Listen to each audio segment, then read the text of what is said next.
Allô, docteur Hamouk? C'est votre rubrique santé. Bonjour et bienvenue dans votre rendez-vous médical. On continue dans notre série consacrée aux maladies tropicales négligées, en parlant aujourd'hui de la trypanosomiase humaine africaine, qu'on appelle la maladie du sommeil. Alors, la trypanosomiase humaine africaine est une forme de trypanosomiase, c'est-à-dire une maladie parasitaire provoquée par un trypanosome, qui est transmis par la piqûre de la mouche tsetse.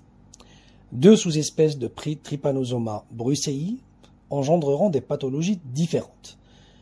On a la Trypanosoma brucei de l'Afrique de l'Ouest et la Trypanosoma brucei rhodesiense de l'Afrique de l'Est. La maladie du sommeil fait partie des 20 maladies tropicales négligées listées par l'OMS. Le nagana est la trypanosomiase provoquée par le Trypanosoma brucei chez les mammifères non humains. La maladie est endémique dans certaines régions de l'Afrique subsaharienne, couvrant environ 36 pays et menaçant 60 millions de personnes entre 2017 et 2022. L'OMS estime que moins de 1000 individus sont infectés par an. 3 épidémies majeures se sont produites ces 100 dernières années, une entre 1896 et 1906, qui aurait tué environ 1 million de personnes dans le bassin du Congo, et les deux autres en 1920 et en 1970. Cette maladie se transmet surtout par la piqûre de la mouche tsetse infectée. Elle peut aussi être transmise par d'autres insectes hématophages, bien que ce soit plus rare. Elle se transmet aussi de la mère à l'enfant en traversant la barrière placentaire pendant la grossesse pour infecter le fœtus. Elle est alors un facteur de risque de mort périnatale. Des infections accidentelles dans les laboratoires existent en cas de mauvaise manipulation du sang d'une personne infectée. Avoir des rapports sexuels non protégés avec une personne atteinte pourrait la transmettre, mais les cas avérés sont anecdotiques. Alors, en ce qui concerne les symptômes, lors du premier stade, la maladie se manifeste par des symptômes peu spécifiques.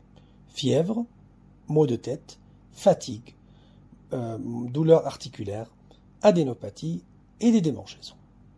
Une fois que le parasite a atteint le système nerveux central, la maladie entre dans un second stade avec des symptômes plus évidents, irritabilité, fatigue, changement d'humeur, changement de comportement, des troubles de la vision dont la diplopie ou la vision double, une perte de coordination, des mouvements involontaires, des tremblements, une difficulté à s'exprimer et surtout une perturbation du rythme circadien, donc du rythme du sommeil, provoquant des somnolences et des insomnies.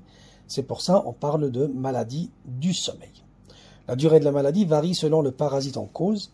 L'évolution est plus rapide dans le cas du Trypanosomia rhodesiense, sur quelques semaines à quelques mois. Elle peut atteindre plusieurs années dans le cas du Trypanosomia gambiense. Le diagnostic repose sur la mise en évidence des trypanosomes par l'examen au microscope du fluide d'un chancre, du liquide de ponction, d'un ganglion, de sang, de moelle osseuse ou aux dernières étapes de l'infection du liquide cérébrospinal prélevé par ponction lombaire.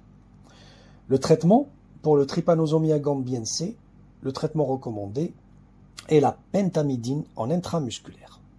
Le fexinidazole est aussi utilisé.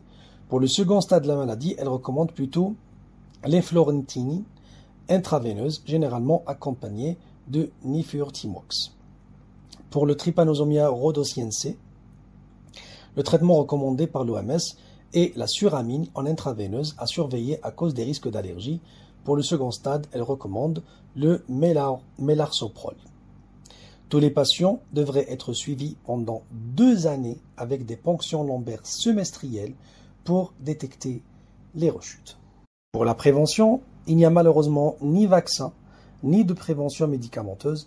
La prévention et le contrôle se focalisent là où c'est possible sur l'extirpation de l'hôte parasite, la mouche tsetse. 2 stratégies ont été employées alternativement pour réduire les trypanosomiases africaines en évitant les mouches tsetse ou en les luttant contre.